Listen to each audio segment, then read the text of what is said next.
무엇인가를 억지로 해보신 적이 있으십니까? 일반적으로 사람들은 자신이 하고 싶은 것을 하면서 원하는 것을 하면서 그렇게 살아가기를 원합니다. 그런데 우리가 실제로 우리 인생을 살아가다 보면 내가 하고 싶은 것만, 내가 바라는 것만 하면서 살아갈 수 없다는 것을 깨닫게 됩니다.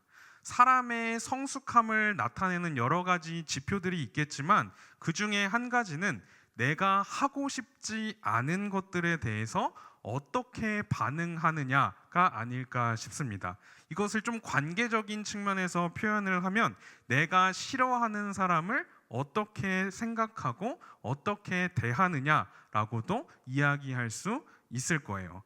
요즘에 이제 아이를 키우면서 애가 이제 22개월이 됐습니다. 22개월이 됐는데 애가 커가면서 자아가 굉장히 발달하고 있는 것을 느끼고 있습니다. 그래서 자기가 좋아하는 거 하자고 하면 좋다고 고개를 막 끄덕거리면서 막 신나합니다. 그런데 이제 싫어하는 거 하자고, 예를 들어서 이제 목욕하자 이렇게 얘기하면 대답도 안 해요. 무시를 해버립니다.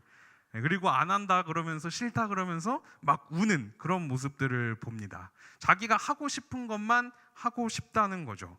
그런데 이런 모습이 사실 아기에게서만 나타나는 것은 아닙니다. 비록 몸이 다 커서 성인이 되었다고 할지라도 하고 싶은 것만 하려고 하는 사람들이 꽤나 많이 있는 것을 우리는 주변에서 쉽게 발견할 수 있습니다. 그래서 내가 하고 싶지 않은 일이 나에게 주어지게 되면 그게 굉장히 티가 많이 나는 사람들이 있습니다. 그런데 사실 생각해 보면 우리 모두가 사실은 다 내가 하고 싶은 것만 하면서 살아가기를 원하는 이런 성향을 가지고 있는 거죠. 왜냐하면 우리 모두가 다 죄인이기 때문입니다. 그리고 이 죄의 가장 핵심적인 특성이 뭐냐면 바로 자기 중심성입니다. 우리 모두는 이 자기 중심성을 다 누구나 가지고 있습니다. 내가 원하는 걸, 내가 좋아하는 걸 하고 싶어 한다는 거죠.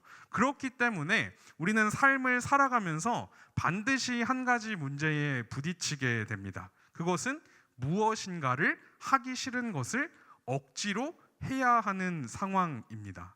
우리는 모두 세상이 나를 중심으로 돌아가기를 원하지만 안타깝게도 이 세상은 나를 중심으로 돌아가지 않습니다. 그렇기 때문에 우리에게는 반드시 내가 원하지 않는 것들을 해야 하는 순간이 찾아오게 되어 있다는 거죠.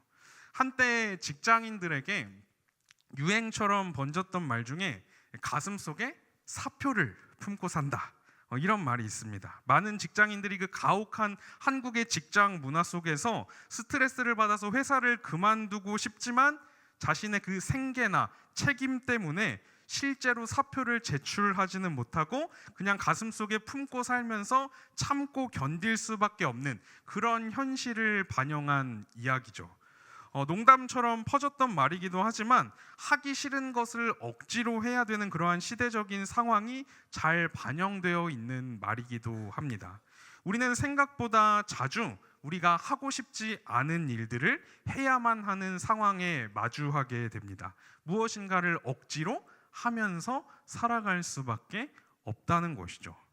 그런데 우리가 누군가가 무엇인가를 억지로 한다라는 이야기를 들었을 때 우리는 대체로 그것에 대해서 긍정적인 방향으로는 잘 생각하지 않습니다. 밥을 이제 안 먹고 밥 숟가락 그냥 이렇게 깨작거리는 아이를 보고 부모님들이 뭐라고 이야기하죠? 야, 너 그거 깨작거릴 거면 그냥 먹지 마. 억지로 할 거면 하지 말라는 거죠. 그리고 온갖 스트레스를 견디면서 직장에 어쩔 수 없이 일하고 있는 사람들에게 주변에서는 이렇게 조언할 때가 많습니다. 야, 너 뭐하러 그 수모와 갖은 어려움들을 참고 거기서 그 일을 하고 있냐? 그냥 때려쳐라. 특히 교회 안에서 이런 경향이 굉장히 자주 일어나는 것을 우리는 발견할 수 있습니다. 억지로 하는 것은 하나님이 기뻐하지 않으십니다. 그러니까 기쁨으로 자원하는 마음으로 순종하세요. 자라오면서 이런 이야기 한 번쯤 들어보시지 않으셨습니까? 저도 굉장히 많이 들었던 이야기인데 제가 청년이었을 때 교회에서 굉장히 많은 일들이 저에게 주어졌습니다. 저도 이제 친구들도 좀 만나서 놀고 싶기도 하고 또 쉬고 싶기도 하고 잠도 자고 싶은데 계속 교회를 가야 되는 거예요. 일이 있으니까. 그래서 끊임없이 저에게 주어진 무언가를 해내야만 하는 그런 상황이 있었습니다. 그때 제가 어떤 마음이었는지 아십니까? 그래도 부족한 나를 써주셔서 너무너무 감사하다. 기쁨으로 내가 열심히 한번 해봐야지. 이런 마음이었으면 좋았을 텐데 그렇지 않았습니다. 와, 진짜 너무 하기 싫다. 빨리 끝내고 어떻게든 집에 가서 쉬고 싶다.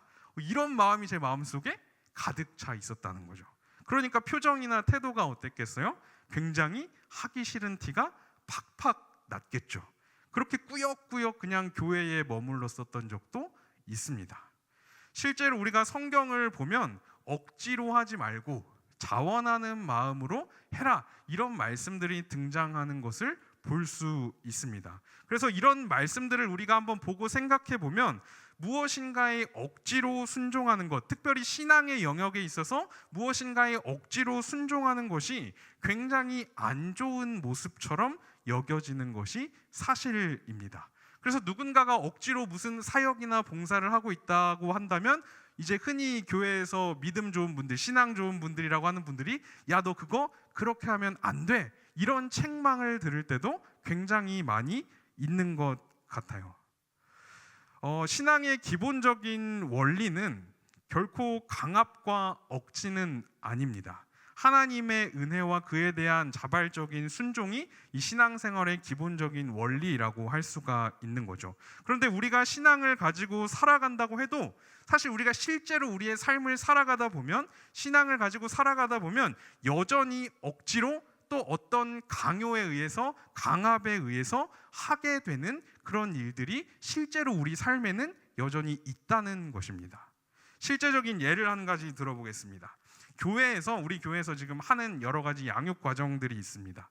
그래서 주일마다 목사님이 광고 그만하고 싶다고도 말씀하셨는데 광고도 계속 하세요. 계속 매주마다 하시고 신청서도 막 주보에 껴서 나눠드리고 현수막도 걸고 다양한 방식으로 계속해서 이 과정들에 대해서 이야기를 하고 있습니다. 양육 과정들에 참여하시라고 강권하고 있는 거예요. 왜 이렇게까지 할까요? 이렇게 하지 않으면 참여하지 않기 때문입니다. 연말이 되면 교회에서는 부서마다 교사 또 목자들을 세우게 됩니다. 자발적으로 필요한 인원이 딱 맞게 차면 정말 좋겠지만 높은 확률로 그렇게 되지 않습니다. 그래서 강권해서 그 자리에 어떻게 보면 억지로 세워넣는 경우도 굉장히 많이 있습니다. 제가 사역하면서 여러 교회들을 다녀봤지만 한 번에 어떤 리더들이나 교사들이 필요한 만큼 다 채워지는 경우는 단 한 번도 본 적이 없습니다. 만약에 완전히 자율적으로 이런 양육에 대한 신청을 받고 교사를 세우고 목자를 세우고 한다면 아마 그 자리는 대부분 텅텅 비게 될 것입니다. 이게 우리가 실제 삶에서 만나게 되는 현실이라는 거죠. 이런 상황 속에서 만약에 어쩔 수 없이 억지로 하는 순종이 정말 아무런 의미가 없고 쓸모없는 것이라고 한다면 우리의 인생이, 우리의 신앙이 얼마나 허망한 것이 되겠습니까? 의미도 없는 일을 계속하는 게 무슨 소용이 있겠어요? 그래서 저는 이 시간을 통해서 억지로 하는 순종이 과연 의미가 있는 것인가 하는 주제를 같이 좀 살펴보려고 합니다. 먼저 일반적인 차원에서 한번 생각을 해보겠습니다. 무엇인가를 억지로 하는 것이 정말 아무런 의미도 없을까? 결코 그렇지 않습니다. 저는 병원에 가는 걸 별로 좋아하지 않습니다. 그런데 살다 보니까 병원에 가야만 하는 일들이 생길 때가 있습니다. 그러면 제가 어쩔 수 없이 그 병원에 갈 때 어떤 마음으로 병원에 가겠습니까? 와, 드디어 내가 병원을 가는구나. 너무 행복하다. 빨리 가야지. 이런 마음으로 병원에 갈까요? 절대 그렇지 않습니다. 진짜 가기 싫다. 귀찮다. 그래도 가야 되겠지. 이러면서 민기적거리면서 억지로 병원에 가요. 그런데 이것을 아무 의미가 없다라고 이야기할 수 있을까요? 그렇지 않겠죠. 몸이 안 좋은 곳이 있다면 검사를 하고 발견해서 치료를 해야 합니다. 이것을 위해서 병원에 가는 것이 억지라고 할지라도 꼭 필요한 일이고 너무나 의미 있는 일이라고 이야기할 수 있습니다. 이제 성경에 나오는 사례들을 몇 가지 좀 보려고 합니다. 창세기 12장을 보면 하나님께서 아브라함을 처음 부르시는 장면이 기록되어 있습니다. 하나님께서 아브라함에게 이렇게 말씀하세요. 너는 너의 고향과 친척과 아버지의 집을 떠나 내가 내게 보여줄 땅으로 가라라고 말씀하십니다. 이 말씀을 따르는 것은 아브라함에게 있어서 굉장히 큰 도전이었습니다. 그런데 성경을 보면 아브라함이 여호와의 말씀을 따라갔다라고 기록하고 있습니다. 그렇다면 아브라함이 하나님께서 말씀하신 이 말씀을 따라서 길을 나설 때, 고향을 떠날 때 과연 어떤 마음으로 그 고향을 떠났을까요? 와, 새로운 곳으로의 모험이라니 신나는군. 앞으로 나에게 어떤 일들이 펼쳐질까 너무너무 기대돼. 이런 마음을 가지고 기쁨으로 떠났을까요? 그렇지 않았을 거예요. 성경을 보면 아브라함이 하나님 말씀을 듣고 고향을 떠날 때의 나이가 75세였다라고 기록하고 있습니다. 아브라함의 나이가 결코 적지 않은 나이였다는 것을 보여주고 있는 것이죠. 이것은 고향을 떠나는 아브라함이 꽤나 위험하고 모험적인 도전을 하고 있다는 것을 보여줍니다. 아마 아브라함은 그 길을 떠나면서, 고향을 떠나면서, 친척을 떠나면서 많은 염려와 두려움을 가지고 있었을 것입니다. 내가 지금 젊은 나이도 아니고 이렇게 목적지도 모른 채로 가는 게 맞나? 어디로 가는지도 모르는데 괜히 가다가 큰일 나는 거 아니야? 지금이라도 다시 돌아갈까? 이런 마음들이 그 길을 떠날 때 아브라함에게 있지 않았을까 싶어요. 아브라함은 이처럼 무의심이 들었겠지만, 많은 걱정과 염려가 그에게 있었겠지만, 그래도 하나님이 말씀하시니까 그 말씀을 따라서 길을 나서게 됩니다. 조금 더 뒤로 가면 창세기 22장에서 하나님께서는 아브라함에게 또다시 말씀하십니다. 모리아 땅으로 가서 네 아들 이삭을 번제로 바쳐라. 어쩌면 이 명령은 앞에서의 명령보다 훨씬 더 어려운 명령이었습니다. 그런데도 이번에도 성경은 아브라함이 아침에 일찍 일어나 하나님이 말씀하신 곳으로 갔다라고 기록합니다.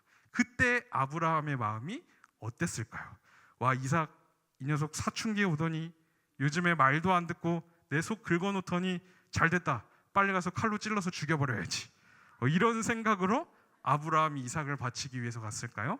그렇지 않았겠죠.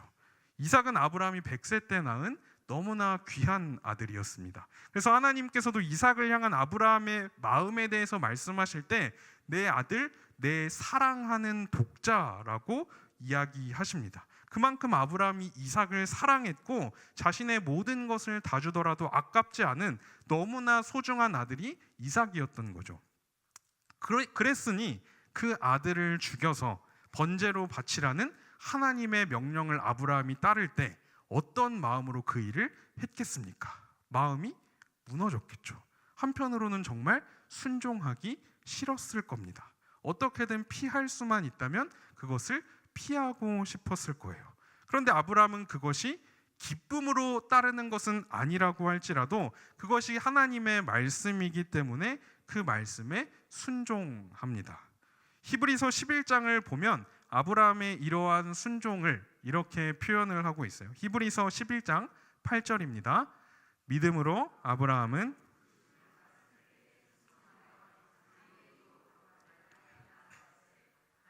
알지 못하고 나아갔으며, 걱정과 두려움이 아브라함에게 있었겠지만 그래도 하나님이 말씀하시니까 어쩔 수 없이 아브라함은 길을 떠났습니다. 그리고 그 모습을 성경에서는 뭐라고 표현하냐면 믿음으로 나아갔다라고 표현하고 있습니다. 한 군데를 더 읽어보겠습니다. 히브리서 11장 17절입니다.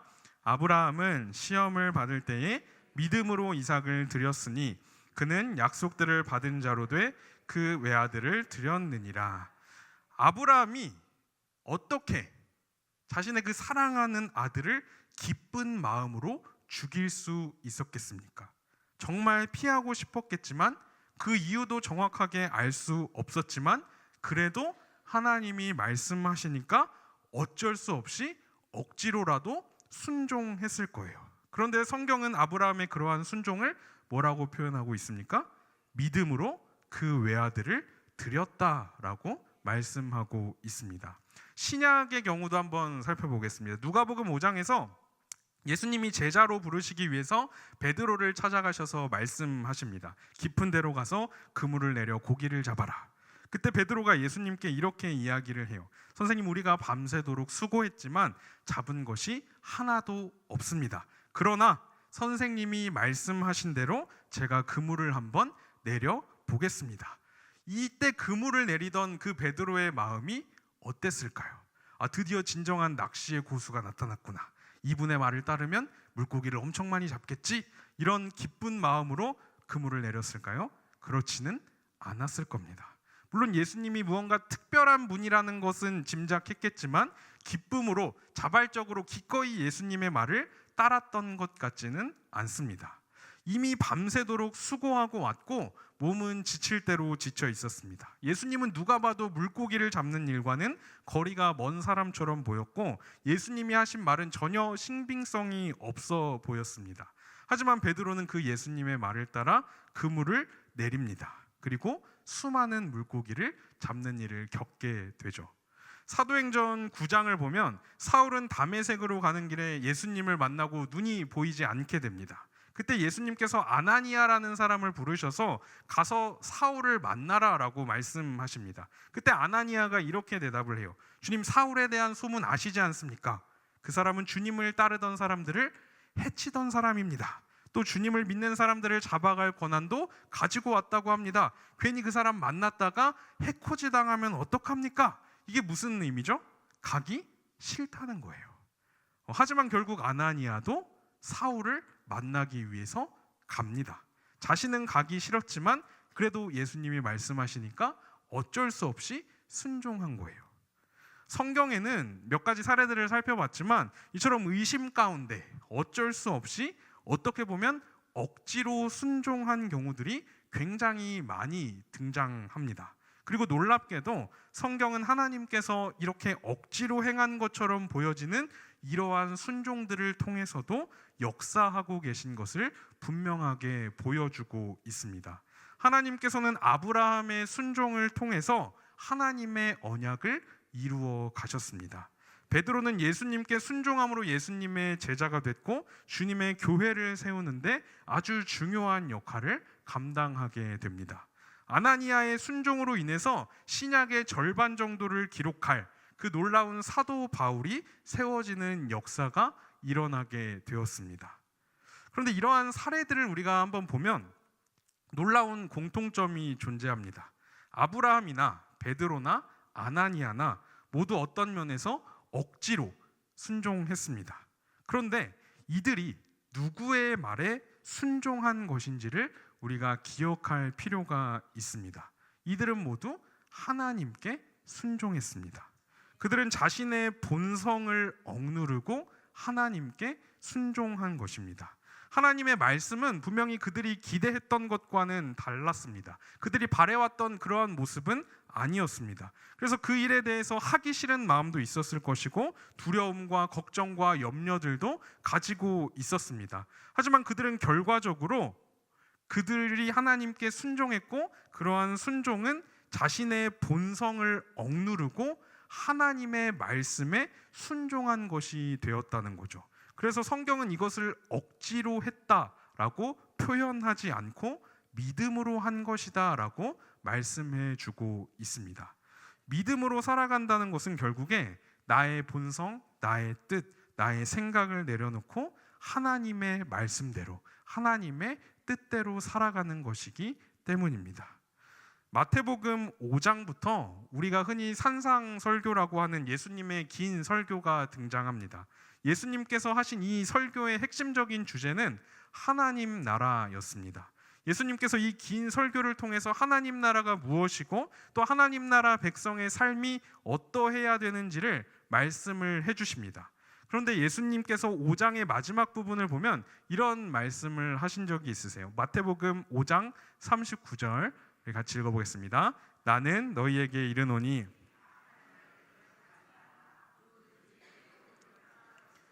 왼편도 돌려대며. 혹시 뺨을 맞아보신 적이 있으십니까? 네, 굉장히 치욕적인 그런 경험일 것입니다. 만약 누군가가 내 뺨을 한 대 돌려 친다면 와, 나 뺨 맞았다. 너무 좋아. 너무 행복해. 이런 마음이 드시겠습니까? 혹시 그런 마음이 드시는 분이 있으시다면 병원에를 가보셔야 됩니다. 뺨을 내가 한 대 탁 맞으면 나는 2대 때려야 마음이 풀리는 게 이 인간의 본성입니다. 그런데 예수님께서 뭐라고 말씀하시냐면 누군가 네 뺨을 치거든 반대쪽 뺨도 돌려대라 라고 말씀하고 계신 겁니다. 여기서 예수님이 무엇을 말씀하고 계신 거죠? 하나님 나라 백성의 삶은 본성을 거스르는 삶이다 라는 것을 보여주고 계신 겁니다. 세상의 방식은 내 본성대로, 내가 원하는 대로 나 자신을 위해서 살라고 말합니다. 하지만 하나님 나라 백성의 삶은 내가 원하는 대로 나 자신을 위해서 살아가는 것이 아니라 하나님의 뜻대로 하나님을 위해서 살아가는 삶이 하나님 나라 백성의 삶이다라는 것을 보여주고 계신 거죠. 우리는 억지로 하는 순종을 믿음 없는 것으로 생각할 때가 굉장히 많이 있습니다. 하지만 오히려 억지로라도 순종하는 그 모습은 믿음이 있기 때문에 그렇게 하는 것일 수 있다는 것입니다. 중요한 것은 우리 안에 예수님 때문에 이 마음이 있느냐 하는 것입니다. 내가 정말 하기 싫지만 그래도 예수님 때문에 한다. 내가 정말 가기 싫지만 그래도 예수님 때문에 간다. 내가 정말 만나기 싫은 사람이지만 그래도 예수님 때문에 만난다. 어떤 상황에도 절대 흔들리지도 않고 낙심하지도 않고 마냥 담대하게 용기 있게 나아가는 것만이 믿음으로 살아가는 것은 아닙니다. 비록 흔들리고 낙심하고 때로는 좌절하고 슬픔 가운데 빠질지라도 때로는 너무너무 하기 싫고 그래서 그것을 억지로 하게 되는 그런 상황이 생긴다고 할지라도 그래도 내가 예수님 때문에 하면서 한 발 한 발 나아가는 것도 믿음으로 살아가는 것입니다. 그리고 하나님께서는 우리의 이러한 억지 순종이 비록 작고 연약한 것이라고 할지라도 그것을 통해서 하나님의 역사를 이루어 가시고 우리를 하나님의 사람으로 빚어가시는 그런 놀라운 일을 행해 나가십니다. 세상에서는 욕 10번 하던 사람이 욕 9번 하게 되면 여전히 욕쟁이에요. 그런데 그리스도인은 그렇지 않습니다. 그리스도인이 예수님 때문에 내가 욕 10번 할 거 9번 했다 이러면 그 한 번이 열매인 거예요. 예수님 때문에 한 번 참은 거죠. 우리 주님께서 그 모습을 보고 야, 너 그거밖에 못하냐 라고 책망하실까요? 그렇지 않을 거라고 저는 확신합니다. 야, 네가 그래도 나 때문에 한 번 참았구나. 나 때문에 네가 그래도 한 발자국 더 나아갔구나. 이러면서 우리를 격려해 주시고 위로해 주시고 더 하나님의 뜻에 합당한 사람으로 빚어가실 거라고 저는 믿습니다. 예전에 교사로 섬기시던 한 집사님과 자녀에 대한 이야기를 나눈 적이 있습니다. 이제 청소년기 아들을 둔 남자 집사님이셨는데 원래도 이제 아들과 관계가 썩 좋지는 않으셨는데 아들이 청소년기에 이제 접어들고 사춘기가 찾아오니까 아들과의 관계가 너무 멀어졌다는 것을 느끼신 거예요. 그래서 집에 와도 서로 이야기도 한마디도 안 하고 그냥 냉랭한 시기를 한동안 보내셨다고 합니다. 그래서 집사님이 어느 날은 말씀을 딱 듣다가 아무리 생각해도 내가 이렇게 살아가는 것이 하나님 뜻대로 사는 것 같지 않다라고 생각이 들어서 한 가지 결심을 하셨다고 해요. 날마다 집에 돌아오는 그 아들을 맞아주면서 아들아 사랑한다 하고 포옹해주는 거예요. 이거를 내가 매일 해야겠다 이런 결심을 하셨다고 합니다. 그래서 결심한 첫째 날에 아들한테 사랑한다라고 이야기하면서 다 아들을 안아주셨어요. 아들의 반응이 어땠을까요? 혹시 청소년기 아들을 두신 부모님들 계십니까? 아들한테 사랑한다고 하고 안아주면 아들이 질색팔색을 할 수도 있습니다. 집을 나갈 수도 있어요. 그러니까 아들을 딱 처음 안아줬는데 이 아들의 눈빛이 막 심상치 않은 거죠. 이 아빠가 정신이 나갔나? 이상한 눈빛으로 쳐다보더니 그냥 대꾸도 안 하고 그냥 무시하고 방으로 들어갔다고 합니다. 그렇게 한 주, 두 주, 한 달, 두 달 이렇게 계속 하는데 아들이 똑같은 거예요. 계속 막 대응도 안 해주고 그냥 방에 들어가고 반응도 없고 그러니까 이제 집사님도 점점 지치시면서 한탄 섞인 기도를 하셨다고 합니다. 하나님, 내가 이렇게 하는 게 무슨 소용이 있습니까? 저 진짜 하기 싫은데, 저도 창피하거든요. 쪽팔리거든요. 근데 억지로 하고 있는 거거든요. 저 진짜 그만하고 싶어요. 이런 한탄 섞인 기도를 하셨대요. 그런데 그만해라 라는 마음을 안 주셔서 그냥 참고 어떻게든 억지로 꿋꿋이 계속 안아주면서 사랑한다 이러면서 맞이를 해주셨대요. 그렇게 3년 정도 그렇게 하시고 나서 집사님이 아들을 탁 안아주셨는데, 아들이 그때서야 집사님을 탁 안아주면서 아빠 저도 사랑해요 이렇게 말을 했다고 합니다. 정말 하기 싫었대요. 집사님 진짜 하기 싫었대요. 그 표현도 잘하시는 분이 아니셨거든요. 근데 하나님이 그렇게 하기를 원하시는 것 같아서 억지로 계속 그 일을 하셨다고 합니다. 억지로 한 순종이죠. 그런데 이 순종이 정말 의미 없는 순종이라고 이야기할 수 있을까요? 그렇지 않을 것입니다. 저를 포함한 제가 아는 수많은 목사님들은 억지로 수련회에 참석했다가 은혜 받고 하나님 만나서 목회자의 길을 걷게 되었습니다. 저희 교회에서 이제 셀 양육하면서 내적 치유 수양회를 하잖아요. 많은 분들이 이제 가자고 하면 이런저런 핑계를 내시면서 다 안 가신다 그래요. 거절합니다. 그래서 어떻게든 막 끌고 막 강제로 이렇게 데려다가 앉혀놔요. 그렇게 참여하신 분들이 굉장히 많이 계십니다. 그런데 그렇게 가신 분들 중에 많은 분들이 하나님을 거기서 만나고 하나님의 은혜를 새롭게 체험하고 하나님에 대한 그 놀라운 경험들을 하고 돌아오시는 것을 자주 보게 됩니다. 억지로 하는 순종이 결코 의미 없는 순종이 아닙니다. 억지로 하는 순종도 분명한 의미가 있습니다. 이제 마지막 한 부분을 보고 마치려고 합니다. 오늘 우리가 함께 읽었던 이 말씀인데요. 구레네 시몬이 등장합니다. 앞에서 살펴봤던 어떤 아브라함이나 베드로나 아나니아 같은 사람들은 성경에 꽤 기록도 많이 있고 나름대로의 스토리도 가지고 있는 것을 볼 수가 있는데, 이 구레네 시몬은 복음서에 한 번씩 해가지고 3번밖에 등장하지 않습니다.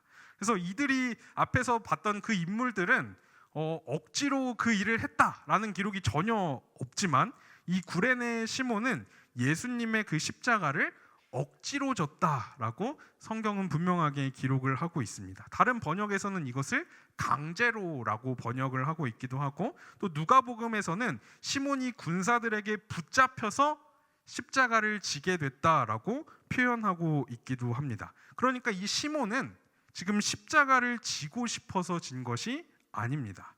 내가 예수님을 위해서 저 무거운 십자가, 저 가혹한 십자가를 내가 대신 짊어지리라, 이런 마음으로 지금 십자가를 진 것이 아니라는 거예요. 그냥 근처에서 뭔가 사람들이 몰려 있고 예수라는 분이 잡혀간다라고 이야기하길래 근처에 갔다가 재수 없게 붙잡혔을 뿐입니다. 예수님의 십자가를 대신 지고 가는 그때 시몬의 그 마음은 어땠겠습니까? 와, 오늘 진짜 재수 없는 날이다. 사람들이 다 나 쳐다보는 것 같네. 내가 이런 끔찍한 죄인과 같은 취급을 받는다니. 내 옷도 이거 깨끗하게 빨아 입은 건데 예수 이 피 묻어가지고 더러워진 거 봐. 부정해졌어. 그는 정말 십자가를 지고 싶은 마음이 전혀 없었을 거예요. 그런데 오늘 본문의 위치를 보면 오늘 본문은 예수님의 고난이라는 흐름 가운데 등장합니다. 예수님께서 군사들에게 붙잡히시고 재판을 받으시죠. 그래서 모든 제자들은 다 예수님을 떠나서 도망치고 예수님이 혼자 남겨지십니다. 그리고 가진 수모와 고난을 겪으세요. 그런데 예수님께서 그 고난 속에서 철저히 혼자셨고, 또 이제 곧 하나님으로부터도 버림당하시는 순간이 찾아오고 있었습니다. 이제 그 고난의 절정인 십자가의 죽음을 향해서 나아가시는 그 순간이었어요. 예수님은 이미 지칠 대로 지쳐 있으셨고 더 이상 십자가를 지고 가실 수 있는 힘도 남아있지 않으셨습니다. 그런데 만약 하나님께서 이처럼 철저하게 홀로 남겨지신 그 고난과 외로움 가운데 계신 예수님을 위로하고자 하셨다면 누구를 통해서 예수님을 위로하셨을까요? 억지로 예수님의 십자가를 진 그 구레네 시몬이지 않았겠습니까? 시몬은 자신도 모르는 사이에 하나님께 쓰임 받고 있었던 거죠. 예수님을 위로하는 위로자로, 또 예수님의 구원의 역사에서 가장 중요한 부분에서 예수님의 동역자로 쓰임 받고 있는 것을 발견할 수 있습니다. 이처럼 하나님께서는 억지로 하는 그 순종 가운데에도 은혜를 베푸시고 놀라운 역사를 이루어 가십니다. 우리가 이 사실을 믿기 때문에 비록 내가 원하는 것과는 다르다고 할지라도, 나의 뜻과는 상관이 없는 것처럼 보인다고 할지라도, 그것이 때로는 억지로 하는 것이라고 할지라도 믿음으로 순종하며 나아갈 수 있는 것입니다.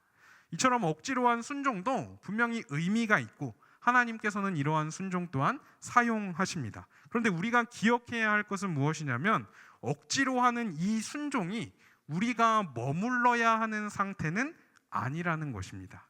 하나님께서는 우리가 억지로 어쩔 수 없이 순종하는 데서 머무르는 것이 아니라 거기서 더 나아가기를 원하십니다. 하나님의 말씀을 즐거워하면서 기쁨으로 그분을 따르기를 원하시는 거죠. 그렇다면 어떻게 우리는 이 억지로 하는 순종을 넘어서 자원하는 마음으로 주님을 따를 수 있을까? 고대 전승에 따르면 예수님의 십자가를 억지로 지고 갔던 이 시몬은 이 사건 이후로 예수님을 믿고 그리스도인이 됩니다. 동일한 내용을 기록하고 있는 마가복음을 보면 구레네 시몬에 대해서 이렇게 소개를 하고 있어요. 알렉산더와 루포의 아버지인 구레네 사람 시몬이라고 표현을 합니다.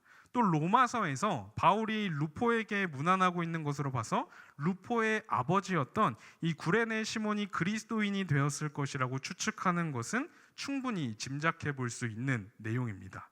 저는 구레네 시몬이 억지로 예수님의 십자가를 지고 그 골고다 언덕을 오르면서 또 자신이 대신 지고 간 그 십자가를 지고 죽으시는 그 예수님을 보면서 한 가지 중요한 사실을 깨닫게 되었을 거라고 생각합니다. 사실 시몬뿐만 아니라 우리 모두도 예수님을 믿게 되는 순간은 동일합니다. 예수님의 그 십자가가 바로 나를 위한 십자가였다는 거죠.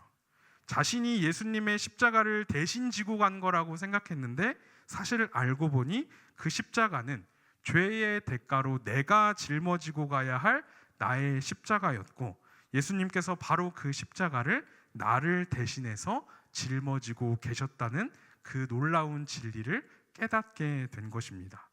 성령께서 바로 이 사실을 우리에게 깨닫게 해주셨을 때 우리는 예수님을 믿게 되는 거죠. 그분을 나의 구원자로, 나의 주인으로 고백하게 되는 것입니다. 우리가 억지로 하는 순종을 넘어서 기쁨으로 향하는 그런 순종을 향해 나아가기 위해서는 이 사실을 날마다 매 순간 우리 마음 가운데 다시 한번 새겨야 합니다. 예수님께서 지신 그 십자가의 의미를 성령께서 우리에게 날마다 새롭게 깨닫게 해주시고, 또 그렇게 새롭게 해주실 때 우리는 그제서야 억지로 하는 순종을 넘어설 수 있게 됩니다. 나를 위해서 기꺼이 낮아지시고, 나를 위해 기꺼이 고난당하시고, 나를 위해 기꺼이 십자가에 죽으신 예수님의 그 은혜가 우리 안에 새롭게 될 때 우리는 기쁨으로 주님께 순종하게 되는 것입니다. 이 자리에 억지로 무언가에 순종하고 있는 분들이 있으시지는 않으십니까? 내가 진짜 하기 싫은데, 나 오늘 자고 싶었는데, 그래도 수요예배 가야지, 예수님 때문에 가야지, 이런 마음으로 혹시 억지로 어쩔 수 없이 오신 분들이 계시지는 않으십니까? 잘 하셨습니다. 하나님께서 그 순종 또한 놀라운 방식으로 사용하시고 그 순종을 통해 역사하실 줄 믿습니다. 내가 정말 이렇게 하기 싫은데 억지로 내가 봉사하고 사역하고 뭔가 일을 하는 게 맞나? 이런 것들 때문에 낙심하고 고민하고 스스로를 자책하고 계시는 분들이 있지는 않으십니까? 비록 우리가 억지로 하는 순종이라고 할지라도 그것은 하나님 앞에서 의미 있는 순종입니다. 하나님께서는 그런 순종도 사용하시고 그러한 순종을 통해서도 분명히 역사하십니다. 하지만 우리가 동시에 기억해야 할 것은 그러한 순종에 안주하지 않기를 바랍니다. 하나님께서는 우리가 억지를 넘어서 기쁨으로 자원하는 심령으로 하나님의 은혜에 감사하는 마음으로 하나님을 따르기를 원하십니다.